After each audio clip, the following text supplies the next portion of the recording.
आपका स्वागत है और बात अब यहाँ पर चीनी की कर लेते हैं क्योंकि अंतर्राष्ट्रीय बाजारों में जोरदार तेजी कल देखने को मिली है और हमने एक समय पर यहाँ पर रॉ शुगर में 5 साल के हाईज भी बनते हुए देखे।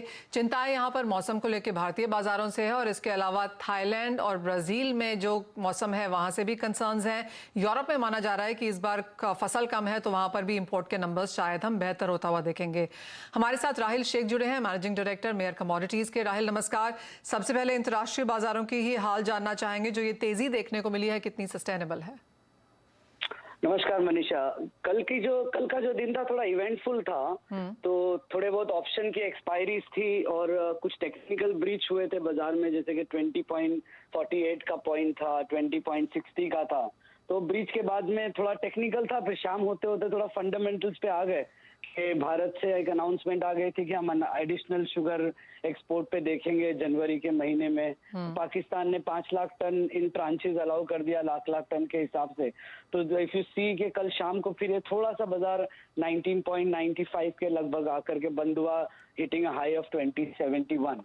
तो जहां तक के सस्टेनेबिलिटी है इस बाजार की, मुझे लगता है इट इज ड्रिवन के there is a shortage in the month of March, April and May. और ये फंडामेंटल है, इसमें कोई दो राय नहीं है कि ब्राजील में कम शुगर रहेगी ड्यूरिंग मार्च अप्रैल में, और हिंदुस्तान भी शायद 60 लाख टन अपना एक्सपोर्ट कोटा खत्म करके चला गया होगा।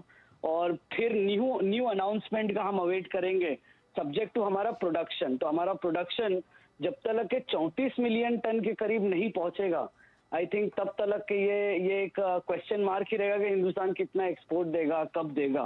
तो 28 मिलियन का हमारा कंजम्पशन है, 6 का हमने एक्सपोर्ट कर लिया, तो 34 का हार्ड नंबर जो है वो रहना जरूरी रहेगा जहां तक मेरा अंदाजा है। तो आई थिंक मार्च अप्रैल में फंडामेंटली बहुत टाइट रहेंगे शक्कर के लिए। ऑलराइट राहिल, इंटरनेशनल मार्केट्स की तो ये बात हुई और जैसे आपने कहा कल फूड सेक्रेटरी का बयान भी था इसमें कि एक मीटिंग में उन्होंने कहा कि एक तो ये कि जो नया एक्सपोर्ट कोटा एक्सटेंशन है वो जनवरी से पहले नहीं आने वाला, और दूसरा ये कि क्योंकि एक सरप्लस है यहाँ पर चीनी में, तो हम स्पेशलिटी शुगर्स, रिफाइंड शुगर्स की तरफ कंपनीज को अब यहाँ पर ज्यादा ध्यान देना चाहिए। क्या एग्जैक्टली उसके मायने हैं और कैसा बाजार है उसके लिए? मनीषा, पहले तो जैसे मैंने कहा कि 34 मिलियन का उत्पादन तो मिनिमम चाहिए। कहीं उसमें वेदर रिलेटेड एनोमली में कोई शॉक मिलेगा तो फिर वो एडिशनल कोटा आना या नहीं आना वो एक क्वेश्चन मार्क है। I think as we progress, हमारा क्रॉप प्रोग्रेस करेगा और हमारे पास हार्ड नंबर्स आते जाएंगे, तब हम बता पाएंगे कि अगला हम 20 लाख टन का ट्रांच दे रहे हैं या 25 लाख का दे रहे हैं या 10 लाख का दे रहे हैं। तो पहला तो ये उनके कमेंट के ऊपर है। और दूसरा, हिंदुस्तान ऑलरेडी रिफाइंड शुगर को काफी प्रमोट हमारे यहाँ पे हो रहा है। अगर आप इस सीजन में देखेंगे तो जहाँ 60 लाख टन के एक्सपोर्ट का अनुमान है, उसमें हम हिंदुस्तान की बनाई हुई रिफाइंड शुगर, जैसे कि यूपी की मिल में, मैं कोस्टल बेस्ड रिफाइनरी की बात नहीं कर रहा, इसमें जो हार्ड बेस्ड इंडियन रिफाइनरीज है, जैसे कर्नाटका में कुछ रिफाइनरीज आई हुई है, इंटरनल रिफाइनरीज है, उन्होंने कम से कम तकरीबन 7 से 8 लाख टन का एक्सपोर्ट ये सीजन किया है। तो या बिजनेस किया है, अभी तो एक्सपोर्ट इज चालू है। तो मुझे लगता है कि हम ऑलरेडी उसको प्रमोट कर रहे हैं।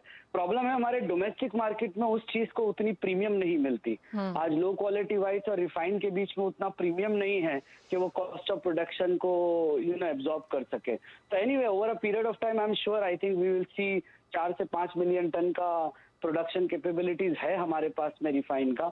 अब डोमेस्टिक मार्केट उसको कितना प्रीमियम देके कंज्यूम करता है या वो एक्सपोर्ट में जाता है, वो तो वक्त के हिसाब से चलना पड़ेगा। ऑलराइट, यानी कि थोड़े से इफ्स एंड बट्स बाजार में यहाँ पर जरूर है, लेकिन एक सपोर्ट डेफिनेटली यहाँ पर इंटरनेशनल क्यूज की तरफ से इंटरनेशनल शुगर प्राइसेस पे डेफिनेटली बन रहा है। राहिल, एज ऑलवेज बहुत शुक्रिया साथ जुड़ने के लिए और उन तमाम चीज़ों पर लाइट डालने के लिए।